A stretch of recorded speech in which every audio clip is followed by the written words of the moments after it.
கர்த்தர் செய்த நன்மைகள்.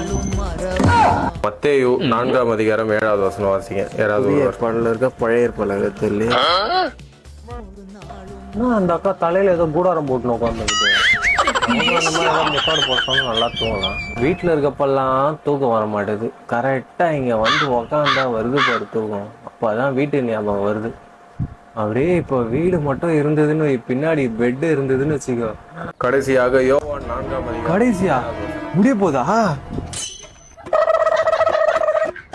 கடைசியாக மறுபடியும் கடைசியாக ஒரு ஏதாவது ஒரு வசனம் வாசிக்க. எல்லோரும் எழுந்து நிற்போம். எழுந்திருக்குமா? ஒழிச்சா கடைசியா அந்த லூக்கால மட்டும் ஒரு வசனத்தை கூட வாசிக்க.